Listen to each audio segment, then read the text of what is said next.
Sanga Moko. Moko. Moko. Moko. Dans la paix. Et puis nous sommes animés. Par la fraternité. Peuple grand, peuple libre à jamais.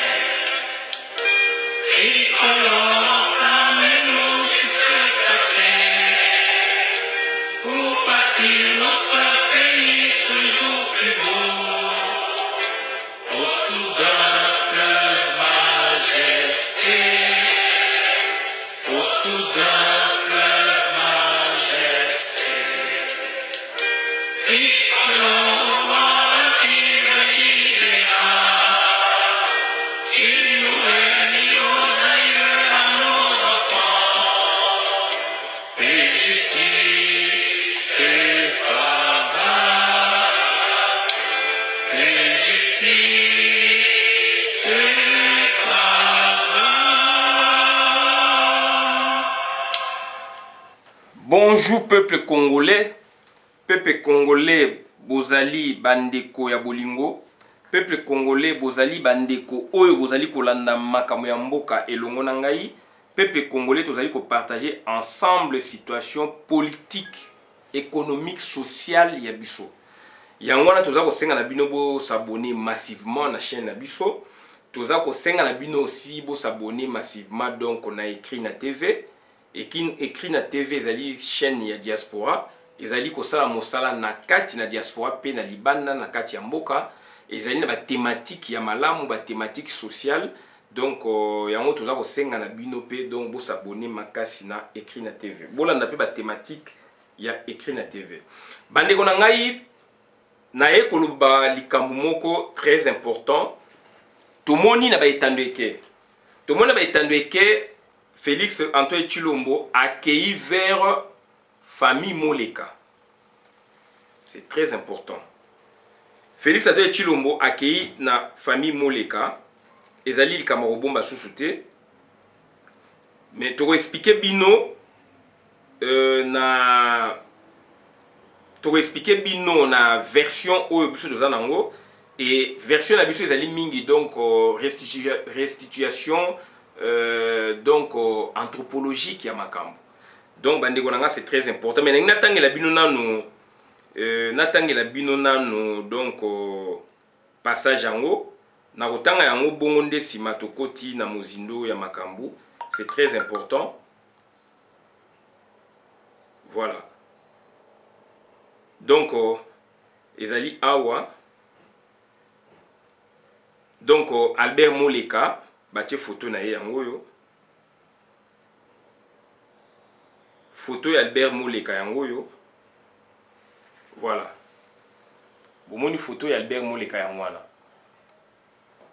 Donc photo ya Albert Moleka ezali wana na titre ba ezali wana. Tokomeka otanga yango bongo to comprendre. Cabinet de Tshisekedi Albert Moleka pour remplacer Vital Kamerhe. Ezali il y a le 11 août 2020. Donc il y a les lots. Voilà, tout temps il a bien manqué. Le chef de l'État congolais Félix Antoine Tshisekedi a rendu visite lundi 10 août 2020 dans la soirée à la veuve Moleka, la mère d'Albert Moleka, ancien directeur des cabinets de Tshisekedi et de la députée nationale Wivine Moleka.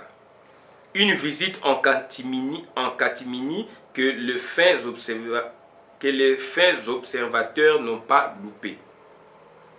Le cliché de cette visite est en train de devenir viral sur les réseaux sociaux. Les commentaires fusent de partout. Les uns saluent le cœur d'amour du président de la République, les autres y voient une distraction. Les analystes ont pourtant une matière à interpréter. Pourquoi cette visite au moment où il se murmure dans les couloirs de l'Union pour la démocratie et le progrès social UDPS la possibilité de voir l'ancien directeur des cabinets de Tshisekedi père devenir le directeur des cabinets de Tshisekedi fils? Ça se parle, ça se discute au sein du parti présidentiel. Qui pour remplacer Vital Kamerhe après sa condamnation pour 20 ans de prison? Certains cadres du parti appellent le président de la République à constater l'empêchement définitif de son directeur de cabinet et à procéder à son remplacement. Le poste du directeur de cabinet du président de la République est jusqu'à ce jour vacant. Depuis que Vital Kamerhe est cloué au centre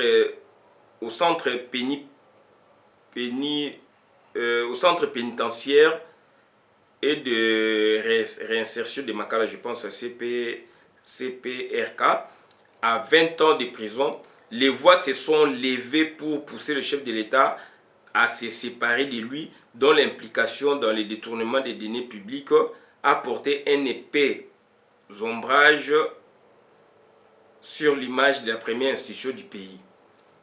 Jusqu'à ce jour, c'est le silence radio du côté de Félix Tshisekedi. Pourtant, son DIRCAB croupit en uniforme des détenus. À la place de la désignation d'un nouveau chef de cabinet, Tshisekedi a préféré confier l'intérim au DIRCABA, Désiré Cachemire et Bérande Kolongele. Pourtant, l'empêchement de Vital Kamerhe s'est avéré évident. Le silence tshisekediste est-il lié aux clauses de leur accord signé à Nairobi constituant la plateforme CAP pour le changement cash? Oui. C'est un deal qui devrait être respecté. Mais comment continuer à le respecter au moment où l'un d'entre eux a trahi la bonne image? C'est là le problème. Personne ne donne aucune piste de solution à cette interrogation. Ce qui laisse les spéculations aller bon train. Certains parlementaires debout évoquent le nom d'Albert Moleka pour aider le président de la République. Une proposition contestée par ceux qui estiment que l'ancien directeur de cabinet du Sphinx délimité avait trahi l'UDPS, ce qui a conduit à sa démission. Là, ce fut une histoire de querelles internes. Il y avait le camp Maman Marthe qui insinuait que Moleka avait pris l'argent de Kabila pour museler l'UDPS, ce qui n'a jamais été prouvé. Et un autre camp qui soutenait que le vieux devait être entouré de politiques aguerris pour faire face aux conséquences de son village. Je te rappelle. Je fais une vidéo. Donc, aguerri pour faire face aux conséquences de son vieil âge et la malice du camp adverse, explique une ancienne proche d'Albert Moleka qui a requis l'anonymat. Elle conclut tout de même qu'Albert Moleka serait le bon choix pour l'actuel président de la République.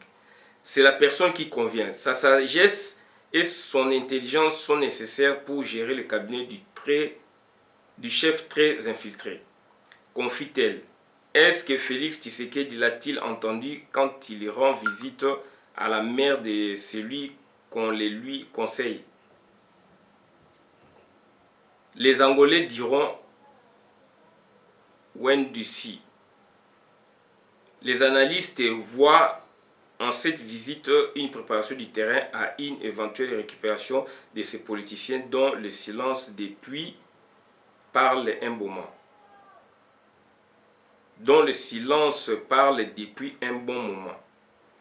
Donc voilà un peu makambo oyo tozali koloba. Donc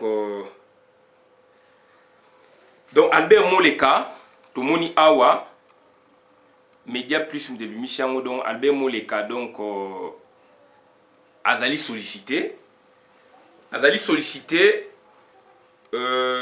tomoni toyoki yango toyoki kosala vidéo mais ngai na kozwango na ba angle belé donc c'est-à-dire na angle soki Félix a sollicité Albert Moleka nga kozwango na angle ebelé puisque déjà na limité bakanga lopango wana ya coupe couture étage ezalaka ba Albert oyo ya kotoyo ya ba papa Félix donc bayebani déjà ba travailler pe ensemble donc mais Albert Moleka alongwa kuna pona incident familial boyebi yango tolobaka yango et Albert Moleka lelo bazali ko solliciter donc azwa libonga wana bon c'est quelqu'un azali mayele akoyi pe ko gérer akoyi pe ko bongisa makambo mususu oyo et bongisa me bien te.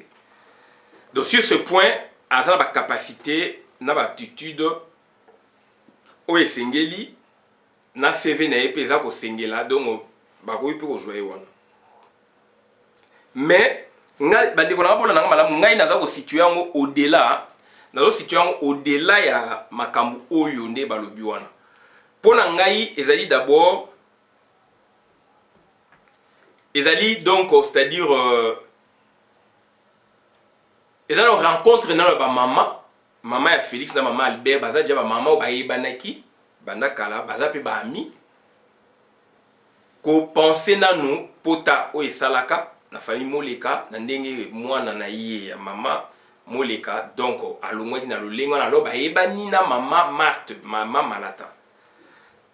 Ça c'est un fait. Deuxième fait ezali Félix soki a recouru na ben Moleka ezali dans hypothèse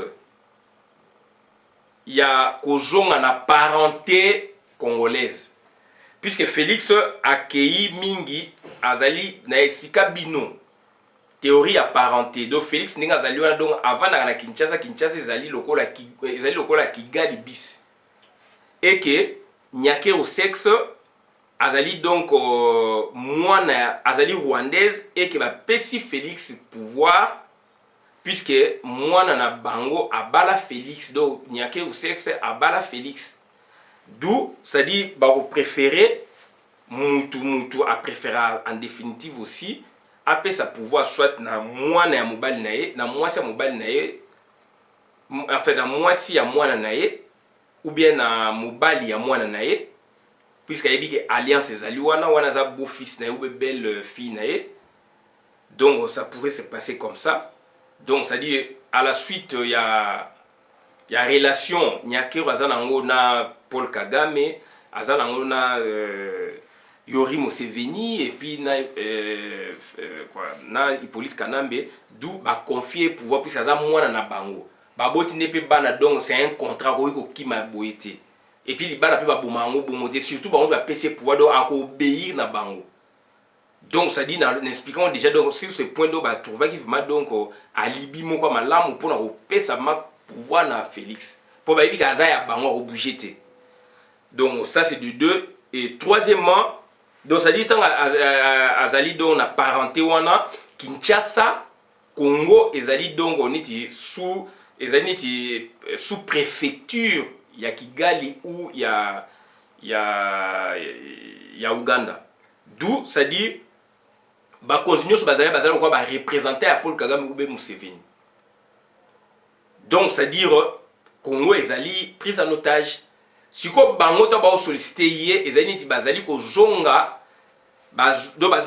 au fait Félix azolinga sko donc ko zonga na abima na parenté tout power donc ba Rwandais ou ba Burundais ba Ougandais donc abima na parenté ba touti pona ayas ko na parenté ya ba Congolais abanani ti ko yaka na parenté ba Congolais puis et kozala un autre message.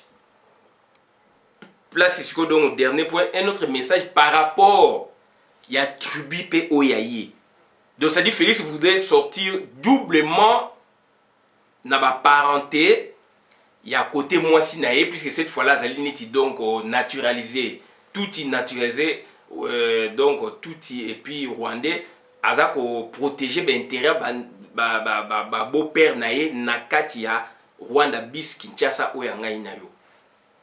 Première théorie en wana. Deuxième théorie ce que ezali nini donc ça dit Félix alingi ko bima nakata parenté puisque tellement azali entouré na ba Rwandais na ba boye donc à moni place banga ba mimaye et que alingi sko donc azoma autonomie achesko ba Congolais d'abord en face na ba Rwandais en face na parenté tout wana à travers moi sinaye aussi.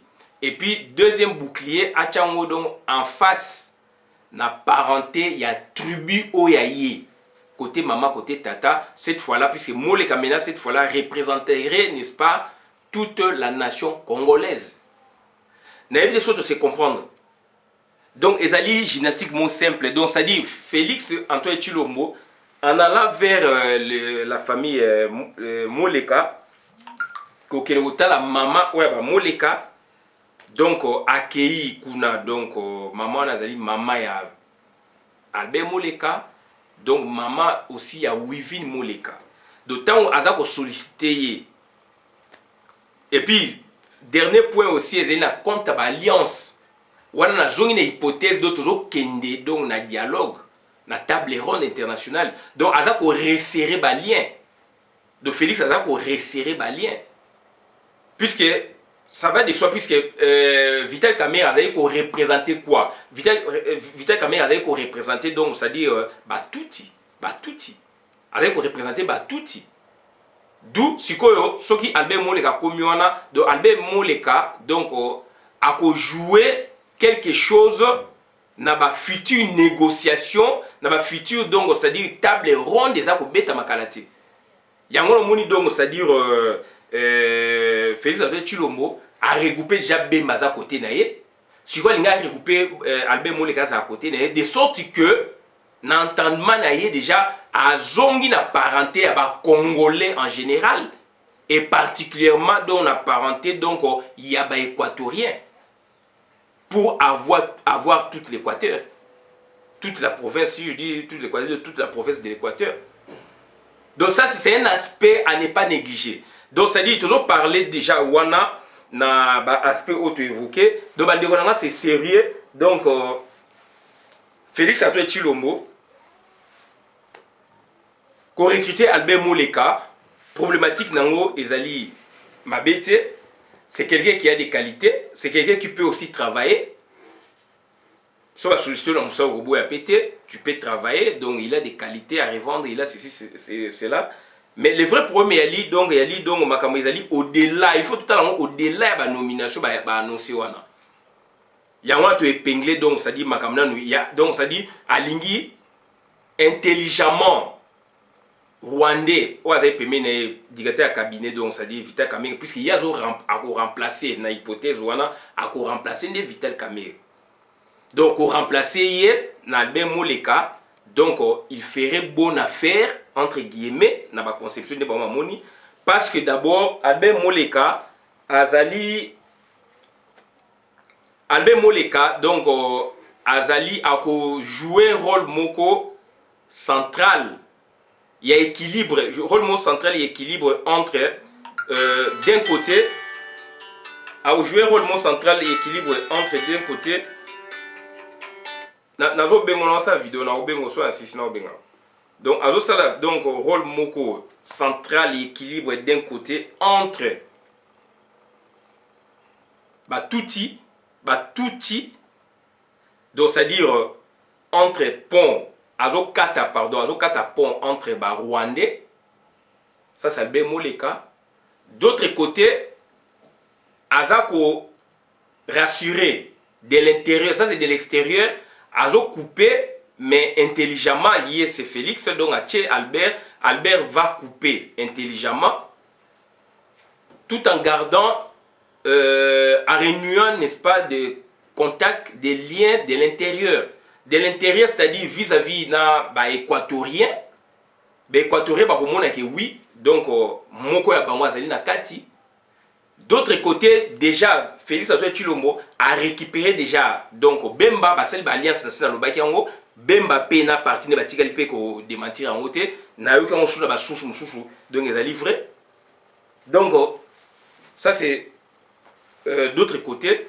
D'autre côté encore, donc azali ko se séparer na parenté na ye Chintu, donc c'est-à-dire azali ko bimado na parenté donc c'est-à-dire tribal. Azali na parenté tribal, azali ko yasko na parenté nationale vis-à-vis na parenté touti donc externe rattaché na Congo. Ya on a bi donc Albert a communauté moins équilibre. Sikoyo kotoyo Albert a remplacé Tutsi, Hutu donc rwandais, Kotoyo a gardé ce que donc équilibre interne na niveau ya deux parentés. Kotoyo na parenté moi kati, Kotoyo na niveau donc ya deux parentés. Parenté Luba Obabi Félix Azan ndeko na bango, o le peuple congolais moni Félix azali tribaliste, au peuple congolais moni Félix ndenge asali a lobby tribalisme donc na batu na ye bande ko na malgré mingi ba kufi wana na bande ko na ndé ba vivre donc à la type de tribalisme siko tellement za critiqué et que avi mbongo donc il aza sune loko mo au père d'été toki chora mboma lobby ba pesi mutu modi ke me 50 millions de dollars en catimini pour la babongisa donc mbujima etc. Donc ça dit d'un côté à préparer déjà makambo ya ngeko sala ya tribalisme a sali oya salaki a pesaki bandeko oya ye misala na compte tribalisme siko akomi ko recourir na ba congolais ya Équateur pour na ko flatter pour na ko laxer la nation que donc azali tribalisme azali tribalité donc wana aseni ko couper intelligemment aussi donc on a baluba azongsi Albert Moleka alors puisque Albert Moleka travaille même na papa nae donc il y aura des interprétations des illusions et ben équatorien na ba province musuba au monde à travers Albert Moleka donc c'est quelqu'un de bien dans l'entretemps a noué déjà relation déjà na Jean-Pierre Bemba. Donc ça dit Jean-Pierre Bemba na Albert Moleka donc bazali siko ensemble bakozala ensemble. Donc cette fois-là déjà donc na Albert Moleka ezali donc ezali directeur cabinet naé na Jean-Pierre Bemba ezali donc alliance ou partenariat.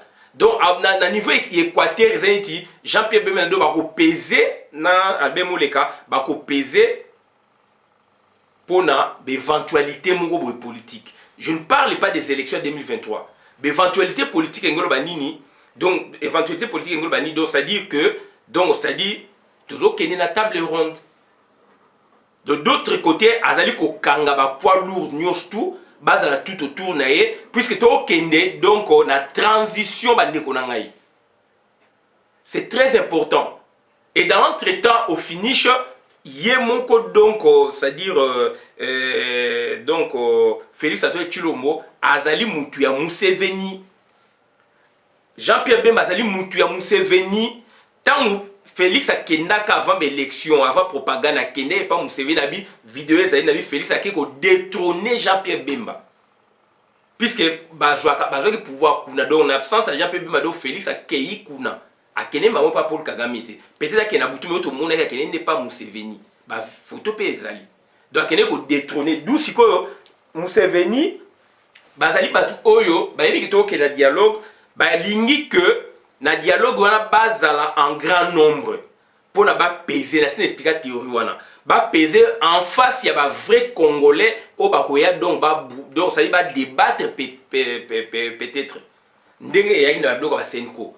Donc en face groupe boé et en face siko donc batu oyo donc ba poids lourd ba gros poisson ya politique à Congo bazali côté ya Félix siko azo kenesko na hors de bataille siko en face à ba congolais o ba koya ba bunda pour na makamba Congo na dialogue oyo donc communauté internationale et c'est bango.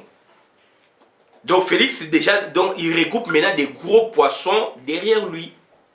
Et azali ko mise mingi en Équateur puisque na Kasai déjà a RVC et tous ces années ils travaillent donc wana ils ont na compte na crédit ba nani na crédit ba tout power. D'autres que les dialogues boyé mais dialogue wana sous et même son malheur parce que Jean-Pierre Bemba, Félix Antoine Tshilombo, donc bazali bato Museveni donc sali Museveni to linga donc ba tuti ba bima mais ba tuti ba ko bima mais bazali kaka na Congo bazana loboko mulai puisque des dialogues on a bengi table ronde internationale ba ngope baza invité pour ba signer mikanda ndenge to monaki ande to tanga papier bo tuna ngate bo éviter to tala ndenge makambo ndenge za oleka ndenge lobomaki pas besoin de la solution minduki ba solution bobodo mais to tala makambo o ndenge to moni to tala analyse et puis tout le bien en Jean-Pierre Bemba a rapproché nani Félix Antoine Tshilombo aujourd'hui tout une semaine peut tout le monde a contredit Azate bah les alliances se font et se défont mais na moment nini ba ça ba alliance wana ba c'est ba marche na moment lokuta naza moko batu na lobaka ngo liboso donc les lots résultats za ndenge et les lots ba comme ko abeni susu Albert Moleka abendi Jean-Pierre Bemba yena Moïse Katumbi donc mutunaye donc à tout moment il peut récupérer Moïse Katumbi puisque Moïse Katumbi a patron naé a récupérer Moïse Katumbi à tout moment pour tout le bâtir Moïse Katumbi a récupérer pour yem ta comme dit dans Ngwende après avoir yibi mbongo asali ba biloko na ba tribalisme apesi ba ndekone ba mbongo apesi mbongo pa ba bongsa mbujimai sikoyo ye wana sikoyo akomi ko rapprocher batu mususu ya bikolo mususu pour basela e musala donc na hypothèse ba okena ba hypothèse mususu o batu ba mona te batu ba yebi pété ou be batu ba yebi que to okena élection 2023 alors 2023 le to 2020 donc ça y est okena élection 2023 za malokuta bazo kenende dans la transition ya on aza ko resserrer rang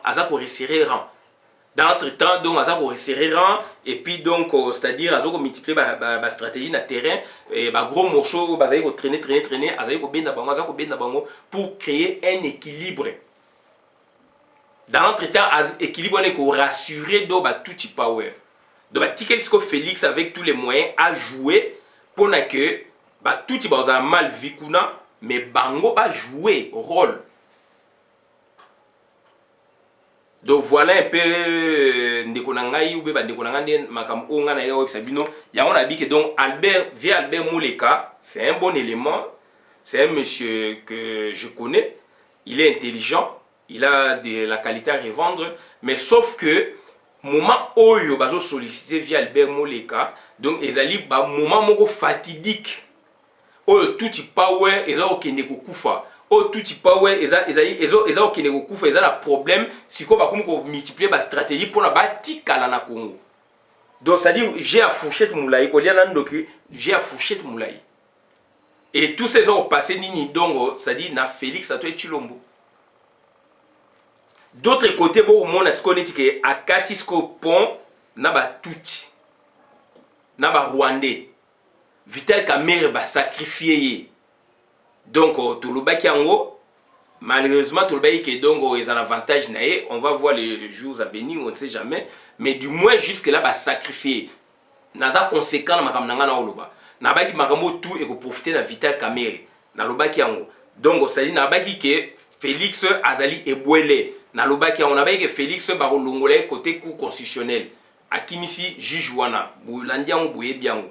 Donc ça dit je suis conséquent dans mes propos. Donc ça dit bayosa nini Vital Kamerhe azana kuna.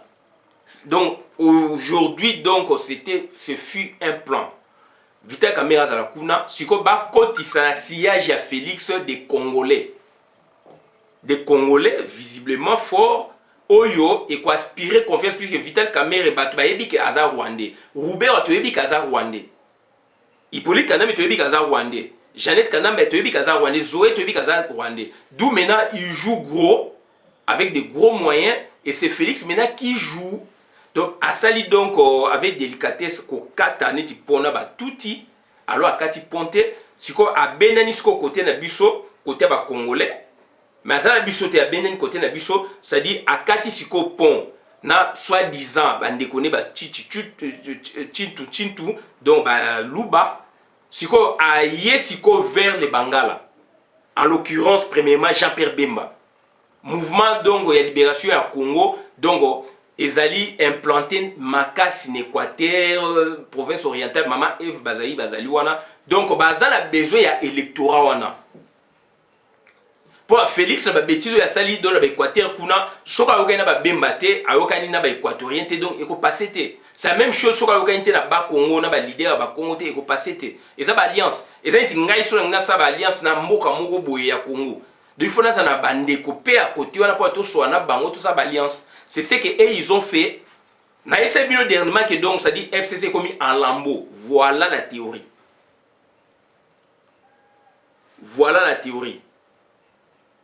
donc on a dit donc ils allaient au-delà de simple signature simple nomination il y a simple visite et puis éventuellement nomination il y a Albert Mouleka na cabinet il y a Yé Félix donc accueilli côté la maman na maman na certes puisque maman ya Félix na maman Mouleka bazali ba camarade depuis kala bana bazali mike siko Albert Moleka babimisa ki kuna na incident ta créé comme Maman Marthe. Donc Maman Marthe a ko otala muninga na ye. Donc bana siko comme bana donc il faut asasa muninga boyo donc Maman Marthe donc c'est comme ça. Ake otela muninga na ye certainement donc visite wana ya Félix et précédé na oyo ya Maman Marthe. Il précédé na oyo ya Maman Marthe vers Maman Moleka. Pour nous plaider et pas naïe que donc voilà boye il faut travailler dans moi na to bossa makambakala boye. Donc ça c'est donc ça dit wana ya stratégie mususu. Donc après yé moko aye en catimini ko solana vient naye Albert Moleka. Dans le temps Wivin Moleka pe azali wana. Donc aye ko solana yé donc pour na ki akota na gouvernement na cabinet mais a bongoté on a bi des ali au-delà. Ils ont un niveau de parenté misatou. Parenté tribale misatou. Pour maintenant revenir à la parenté, donc c'est-à-dire nationale, il y a la parenté tribale, il y a la congolais. Cette fois-là, donc c'est la parenté nationale. Donc Félix, acte ya sali, Bemba, à un parti politique, n'est pas préféré, Bemba à un parti politique, mais pas signé alliance.